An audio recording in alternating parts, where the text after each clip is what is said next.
Communications and Public Relations. I'm your host, Mary Fletcher Jones. You know, in today's economic climate, we're all looking for new business, and one of the most fertile opportunities for new business is right here in Washington, D.C. It's the federal government. Today, let's talk to Marissa Levin. Marissa is CEO of Information Experts, an award-winning, woman-owned strategic communications firm located here in Reston, Virginia. Marissa's firm works with more than a dozen federal agencies and has been awarded many government contracts.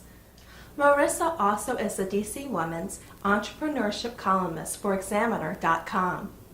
The GSA Schedule award system is complex and competitive. I've asked Marissa here today to talk to us about the GSA Schedule and tell us what communications professionals should know to take advantage of this significant business opportunity. Marissa, thanks for joining us today. Thank you for having me. Now tell me, what does your business do now? Over the past 14 years, Information Experts has truly evolved into an end-to-end strategic communications firm. So what does that mean? Well, we used to really only focus on training and curriculum development and instructional design, but we have evolved really into a full architecture of strategic communications that includes education and training, marketing and communications, creative services, strategy, human capital, and technology. And we now work with about 14 different government agencies as well as nonprofits, associations, and Fortune 500s in the commercial sector to help them figure out what is the information that they need to communicate both internally and externally, and what initiatives are they planning that will really affect change, and how can our communications capabilities help them achieve their missions and their goals.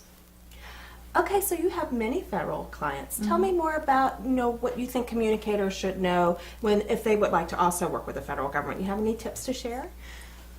It's true that there is a lot of opportunity in the government, no doubt. They have a lot of budget, there's a lot of customers, they have a requirement to get a lot of information out there to the general public. In order to work with the government, though, you need patience, you need a clear-cut strategy, and you need funding. You also need tools that the government can use to get to you. So there are lots of ways that government agencies can work with vendors that they want to work with. There are GSA schedules, there are blanket purchase agreements, there are IDIQs, which are indefinite deliverable, indefinite quantity contracts. There are GWACs, which are government-wide area contracts. The most simple, starting off from the ground and going up, is definitely the GSA schedule. Now, that being said, I will tell you that our strategy was that we outsourced getting on the GSA schedule to another company that specializes in getting companies a GSA schedule. It is very time intensive, and as a business owner, we need to focus on our core competency. We have to be out there getting business. So that's not a skill set of ours. So let's bring that to somebody who does that all the time.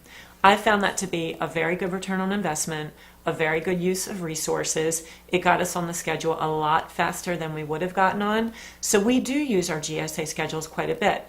However, that being said, a GSA schedule is basically what I call a license to hunt for business. It does not bring you business. It does not open doors for you if you're not already out there. What brings in business is relationships. You have to have your feet on the street. You need to be networking.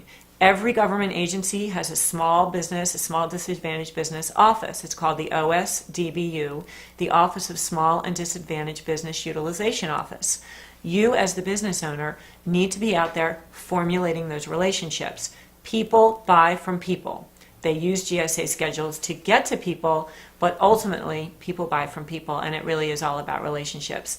The GSA schedule is just one tool in an important toolbox in order to get your business. So there are so many things that a company needs to be aware of when they work with the government. And when I got into the government 7 or 8 years ago, I didn't have anybody tell me anything. I was in the I don't know quadrant. So it's been a steep learning curve, and I'm thrilled to be able to help other people. So some of the things that I have learned along the way: when you work with the government, start with a very narrow focus. Don't look at the government and think, I want to work with this agency and this agency and this agency. Focus on one agency that is very closely aligned to your core competencies, where you can feel good about supporting their mission and their vision, and also find an agency that is very small business friendly. Some are more small business friendly than others. So do a little bit of your legwork, find out which agencies you think you'll be able to kind of get the first contracts with, and really work to develop your relationship in that agency, both directly and indirectly with the prime vendors that are already in there. Develop subcontracting arrangements with the companies that are already in there. It's important to have a lot of patience when you're working with the government. It's also important to have a strong financial infrastructure. Two things can put a company out of business: unmanaged growth and undercapitalization. And both of those things, when you work with the government, you're at risk for actually coming up with one of those things. Unmanaged growth, if you get a large contract and you have to scale quickly and you have to make a lot of hires, that can very quickly cause chaos in your organization and cause problems. The undercapitalization falls on the heels of that if you've got to scale quickly and bring on employees for a government contract, if you can't pay those people, you literally can go out of business. So what's important is that you have a very strong financial backbone behind you.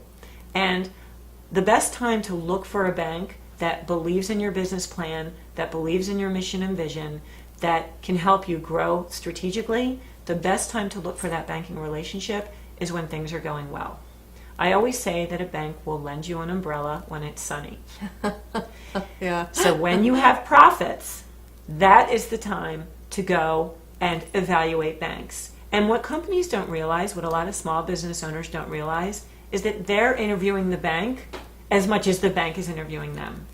So get the names of 3 or 4 different bankers, set up meetings with them, learn about the services and the products that they can provide to you as you grow your business. Find a business that is find a bank that is small business friendly, and get proposals from all of them.